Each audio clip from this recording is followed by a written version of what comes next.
Hello guys, welcome to techiv.com, your solution providers. My name is Jack, and today I have for you an Adobe After Effects tutorial where I'm going to show you a more professional and sophisticated way to animate still photos and even make them move in 3D space.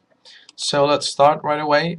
You can see I have already made my composition, have created a new comp, and have imported all the files that I'm going to need.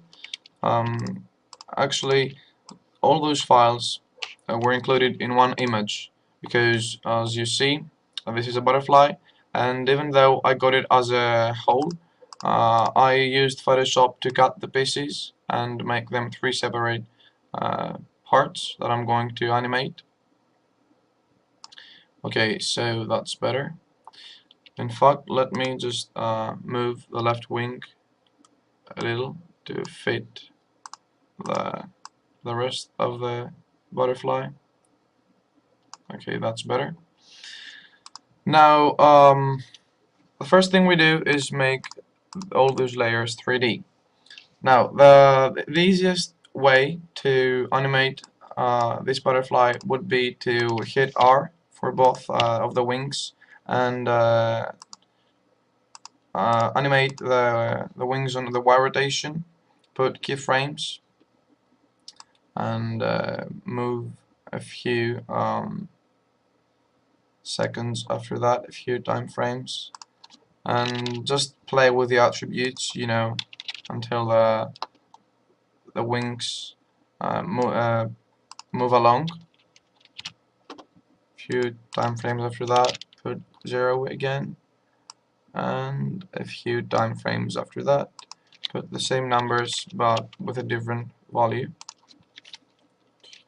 So this will go 60, and you can see we already made a basic animation of this butterfly flying, except I think we have to put the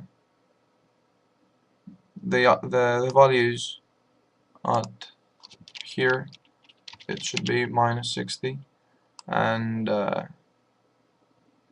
yeah, again here it should be the opposite. So it looks something like that. But to do that, to the complete project, you would have to repeat the process until you fill the timeline, which is tiring and, let's face it, boring. Now the second way I'm going to show you is more sophisticated, and it will be kind of hard to understand if you're new with Adobe After Effects, but don't worry, I will explain as much as possible. So what we need to do is create a new layer, go to null object, and name this, let's name it butterfly. After all, this is what we're animating, and choose all those layers and drag them to the butterfly layer.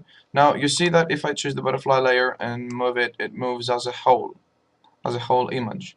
So now we go to effects and presets, type in slider. We want the slider control effect, and we click and drag to the butterfly layer.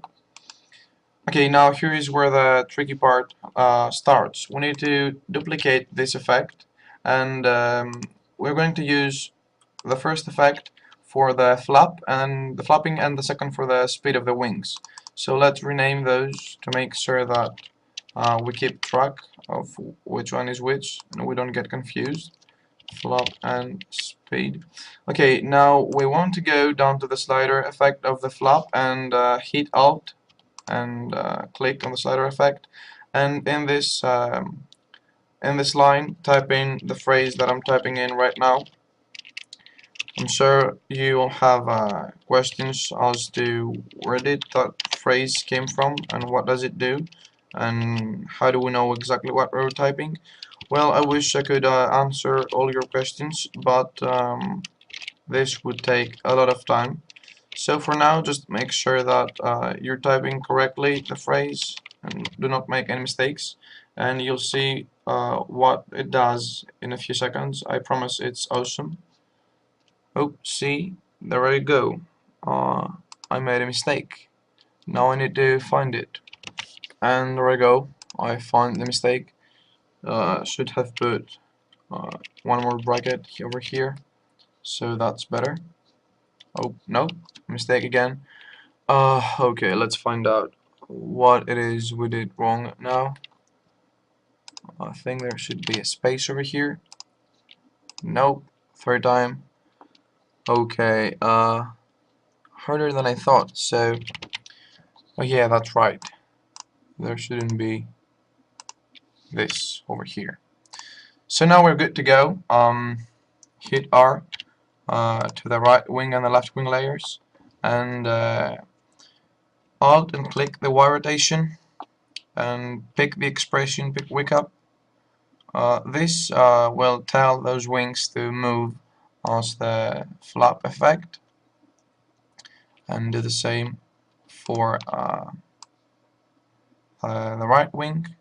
Move it up to the slider, and we also need to set a speed, so I'll go with 5 for now and see what happens. We can change that later.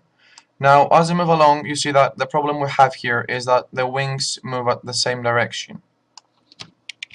Now to fix this, we're going to the left wing and hold shift and press 8 to bring up the asterisk, and put the number -1 in brackets. That should do it. Now the left wing is moving in the opposite direction, so this is the result that we have. And you see, I'm going to preview this just to give you an idea. Now the basic animation is done. That's how we animate a butterfly and make it fly, and from just by an image of the butterfly. And in the second part, I'm going to show you how we can take this butterfly and make it move in 3D space. But for now, that's all. Thank you for watching this video. If you have any questions, please leave a comment and I will do my best to reply. For more tricks and tips, visit techiv.com, your solution providers. And until the next video, take care.